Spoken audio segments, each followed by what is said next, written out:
Welcome to Badminton Unlimited, your weekly access to badminton action and beyond. This week, we chat with recent Yonex Open Chinese Taipei champion Chou Tien Chen about the challenges he's faced in getting back to title-winning form.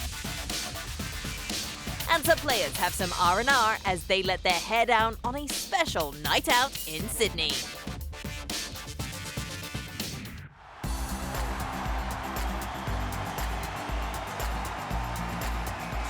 Chou Tien Chen has won the French Open Superseries title. Arms raised high, in triumph and dropping to the ground. It's an unforgettable image we have of Chou Tien Chen when he clinched his first World Superseries title in 2014. He would go on to win the Bitburger Open a few weeks later, but it would be another 18 long months before we got to see Chou's trademark winning routine again.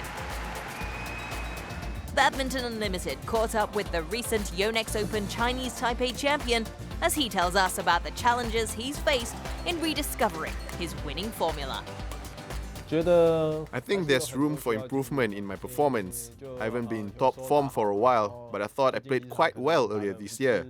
I need to work more on my consistency, so I still need to put in a lot of effort in my training.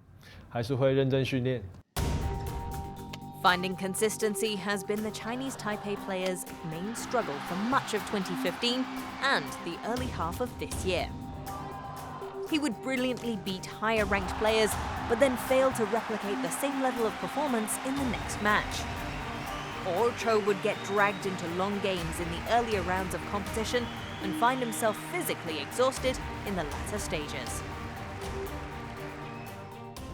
During the German Open at the start of the year, for example, most of my matches ended up in rubber sets, so I did feel the fatigue when I eventually reached the final. I need to try my best to finish the matches in 2 games so I can conserve energy for subsequent rounds.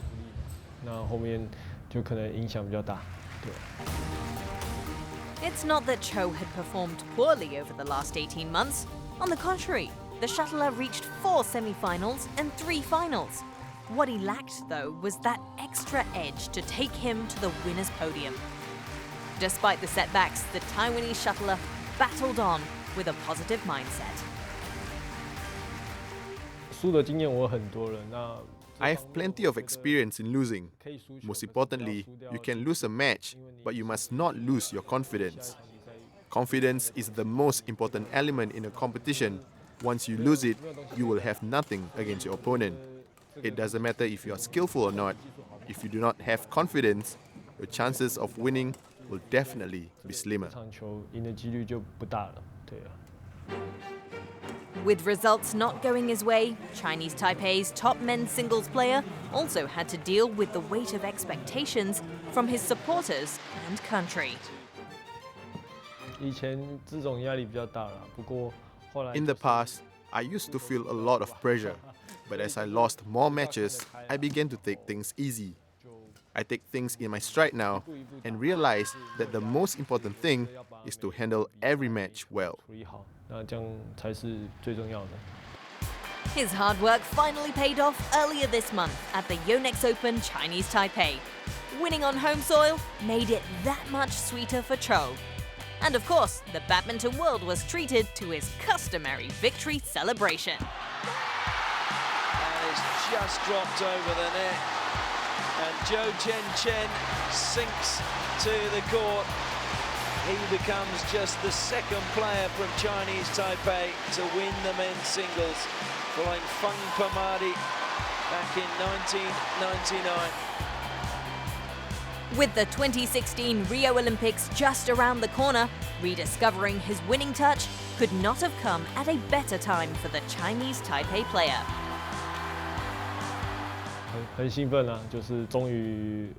I am very excited because I finally get to perform on my dream stage. I hope to achieve a good result at my debut at the Olympics, so I will work hard towards my target and play hard to realize my childhood dream. Currently ranked 7th in the men's singles world rankings, Chou is in a good position to be seeded when the draw takes place later this month. and the shuttler is hoping the advantage can help him go far in the competition. I think the seeding for the Olympics is very important for me because it has an effect on how far I may advance. I am still working hard to fight for a better seeding position. And Chou has been specific in his training as he gears up for the sport's biggest event. Not the most agile player, the shuttler has been working on improving his speed and movement on court. The Olympic badminton venue is rather small, so I think the shuttle speed may be faster. I need to get used to faster plays and think of tactics to counter the faster paced games. I've been working on this lately. Confident and composed, the shuttler has the quality to beat any player on a good day. His fans will hope that Chou Tien Chen can turn on the style in Rio. The hope is to win a medal. No Chinese Taipei player has won an Olympic medal. I'm not hoping to break any record. I'm just hoping to win a medal for my nation.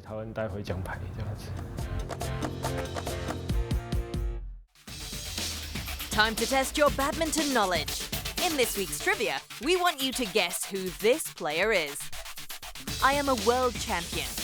I am a 3-time Thomas Cup winner. I am an Olympic silver medalist. Need a clue? He is a men's singles great from Indonesia. We'll reveal who this player is after the break.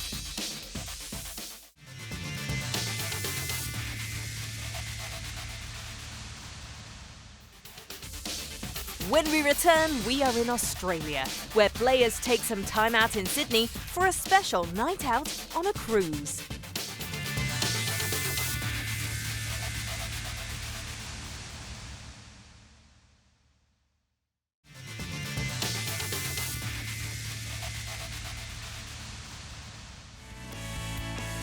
Get in touch with us on social media. Follow us on Twitter. Tell us what you think of the latest news.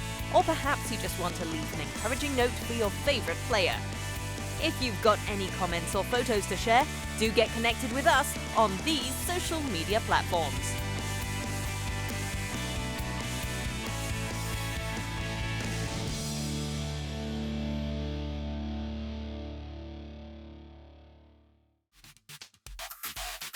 Before the break, we asked you to guess who this player is.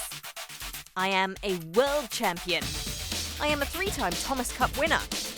I am an Olympic silver medalist. The answer is Hendrawan. The retired men's singles player is one of Indonesia's all-time greats.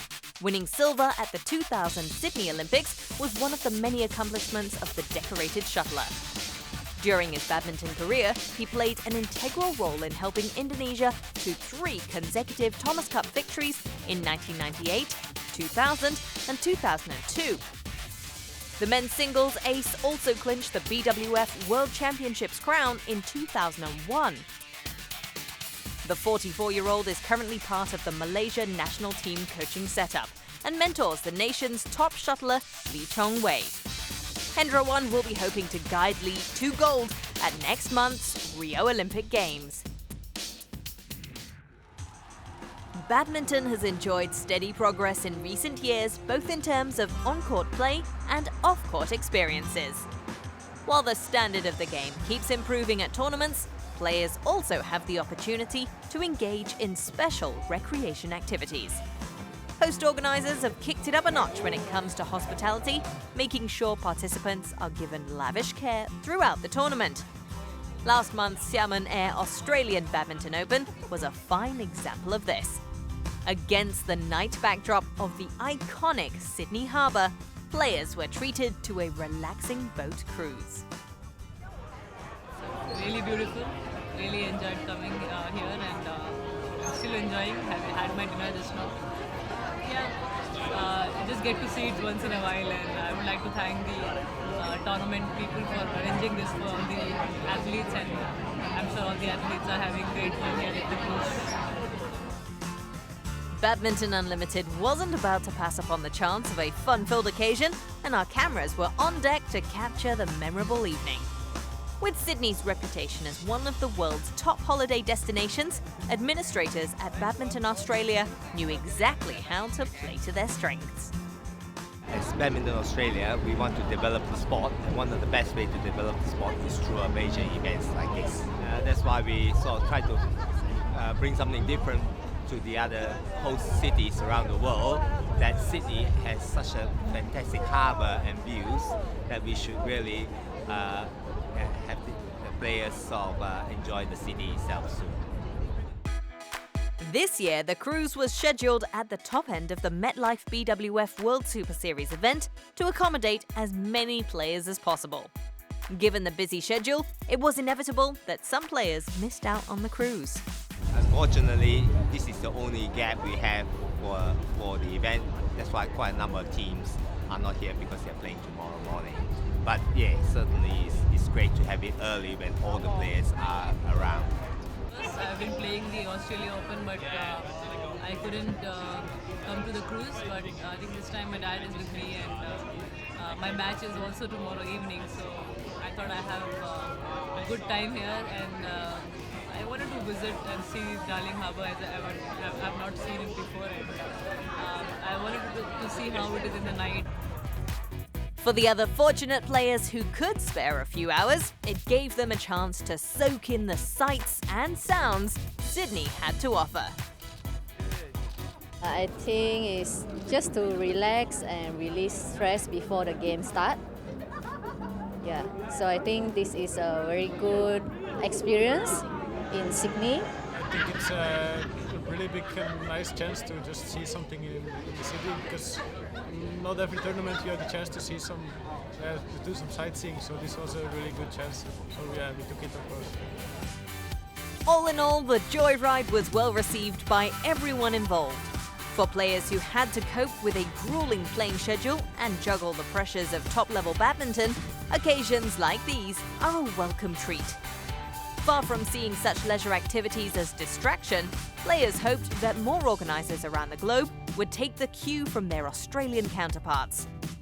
The leisure ride certainly benefited Saina as the Indian women's singles shuttler went on to clinch her first World Superseries crown of the year in Sydney.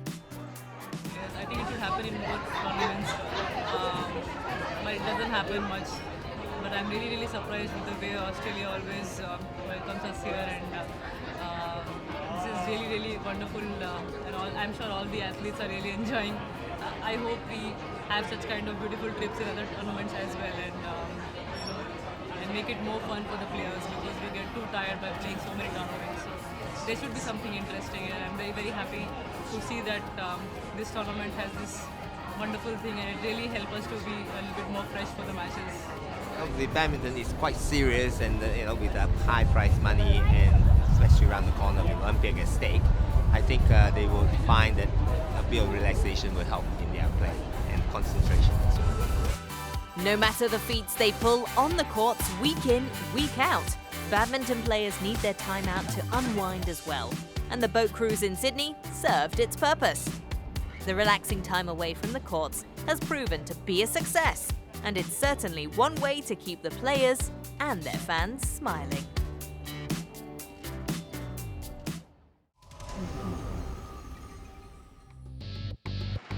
Top-class badminton was on show last week in California when the Yonex US Open played host to international shuttlers vying for Grand Prix gold honors.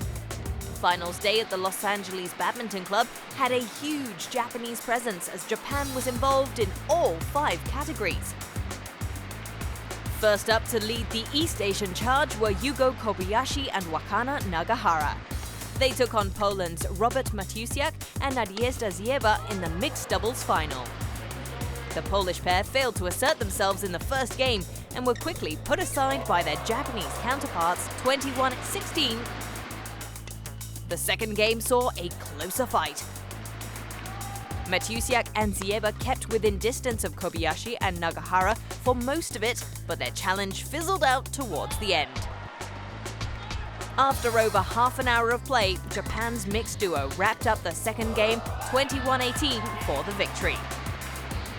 An all-Japanese affair greeted the women's singles contest with Ayumi Mine going up against compatriot Kaina Kawakami. Both players were neck-to-neck in the opening exchanges before Kawakami pulled away to grab the first game 21-16. But a determined Mine fought back to level scores at 1 apiece and took the momentum into the rubber. There was no stopping Mine from there as she stormed to victory 16-21, 21-11, 21-15. Continuing Japan's challenge in men's singles was Kanta Tsuneyama as he faced Korean veteran Lee Hyun-il. The Japanese shuttler gave a good account of himself in the first game, but couldn't prevent Lee from snatching it 24-22. Tsuneyama's early exertions cruelly exposed his inexperience, and his Korean opponent displayed calm and composure to claim the match and title. The second Japanese showdown of the day took center stage in the women's doubles final. Mayu Matsumoto and Wakana Nagahara were staking their claim for the crown against fellow countrywomen Shiho Tanaka and Koharu Yonemoto.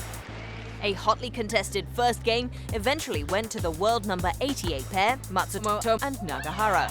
But Tanaka and Yonemoto responded in the second to send the match to a decider. Despite leading for most of the third game, Matsumoto and Nagahara were helpless to stop a late charge by their opponents. 20-22, 21-15, 21-19, the final score to Tanaka and Yonemoto.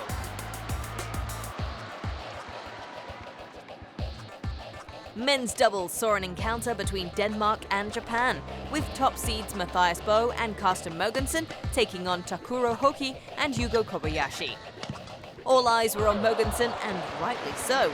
The Dane has made a remarkable comeback after recovering from brain surgery earlier this year.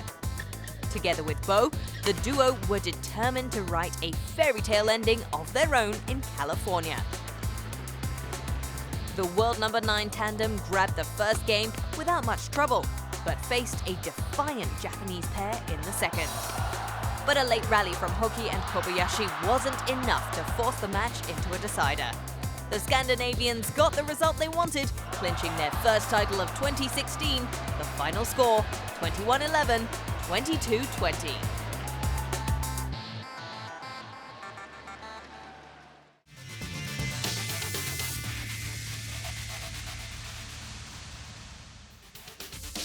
After the break, we speak to Beatrice Kerala, Spain's number 2 in women's singles, about her plans for the future.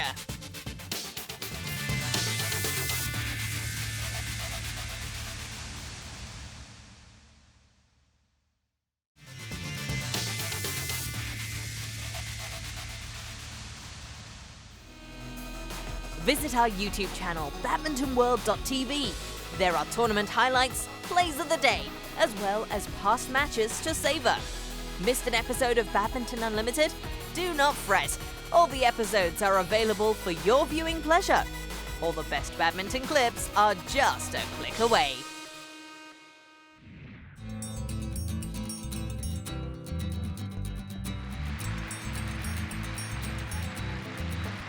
We're going to go in and give it our best and believe that we can be the best. We really want to perform well in the Olympics, but again, it's one game at a time. The draws can be very difficult because there are some great players outside the top 4, and there will be at the Olympics. We'll still fight and believe as hard that we can perform well. For me, obviously, it's going to be my first Olympics. I just want to enjoy every minute of it and know that after it's all finished that I prepared as well as I could. I soaked up the experience, but obviously, without doubt, I want to come. Like, my aim is to try and come away with a medal. But I think if you just focus on that purely, it can affect all the other factors around. So yeah, I'll just be looking more to just play as well as I can and make sure that I'm in the best shape that I've been and prepared really well for it. Yeah, I think Gabby's right. I think obviously going there, the aim is to get a medal, but I think you can be too focused on that, because I think if you just focus on your performance and you play well, then obviously that gives you your best chance. But obviously I went to London, it didn't quite work out the way I wanted it to, but I prepared as well as I could, and I played as well as I could on the day. Obviously, I'm a lot better now, and we're in a lot better position than I was last time, so hopefully that can work. But as I said, it's just about playing and doing everything you can to make sure you do the best you can at that moment, and that's all you can do. Hopefully we can do that and have a good week.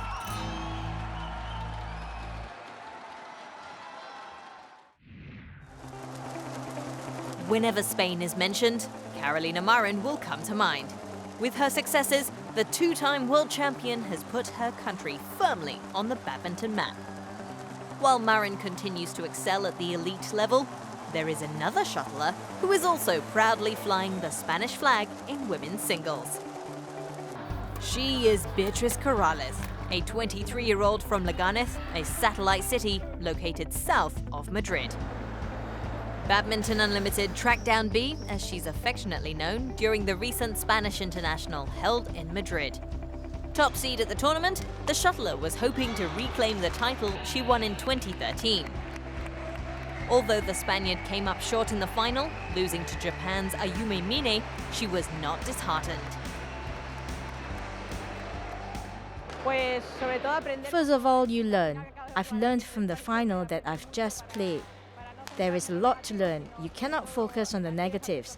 I have to look at what I need to improve if I want to progress to the next level. Since emerging as the European Junior silver medalist in 2011, the same year Marin won gold, the young shuttler has made quite a name for herself on the European and international challenge circuits. She has won over 10 titles, with 2013 and 2014 being her most successful years. In 2015, Beatrice achieved her best career ranking of 20th in the BWF World Rankings. But it is the major titles that have eluded Spain's number 2. Although she has made it to the quarterfinal and semi-final stages of Grand Prix and Grand Prix Gold events, Beatrice fell short against her more established opponents. Ever the fighter, the right-hander is determined to succeed at higher-level tournaments, and she has even set her sights on bigger goals.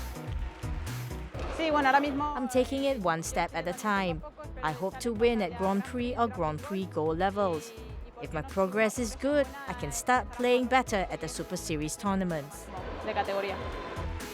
Marin has paved the way for Spanish shuttlers and has inspired them to set higher goals for themselves.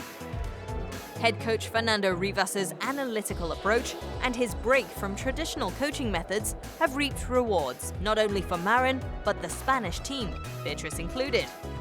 That in turn has seen a rapid growth of the sport in the country. It's growing a lot, thanks to the successes of my teammates and all the good work of the Spanish Federation and the coaching staff.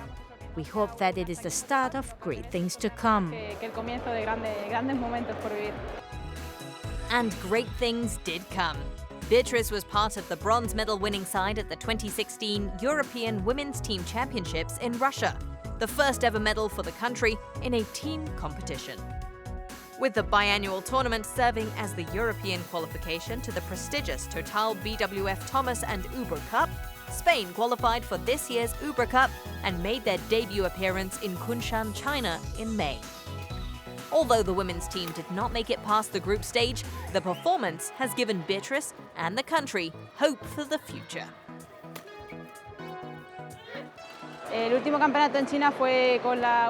My last tournament was in China at the Uber Cup. We've been there several times, but this one was special because it was our first time as a women's team. We failed to qualify for the knockout stages, but the experience was really good. We played some great games, and we hope to qualify for the next edition and achieve more.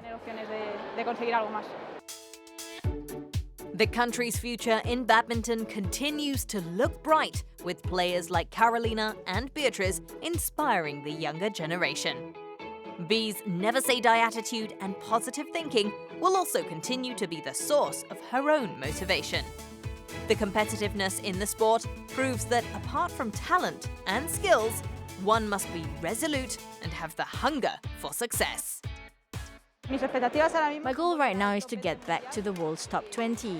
And once I've achieved that, why not try to get into the top 16 or top 10? I would also like to play at more Super Series tournaments. But now, is the top 20. Her ambitions may be insatiable and her expectations lofty, but the fighter in her could just make it happen.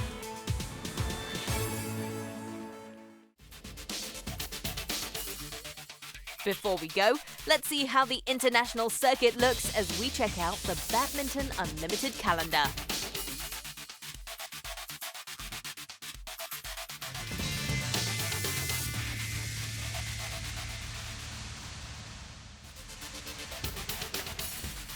Next week on Badminton Unlimited, we drop in on Indonesia's Gracia Polly and Nitya Krishinda Maheswari as the girls review for us their season so far. See you next week.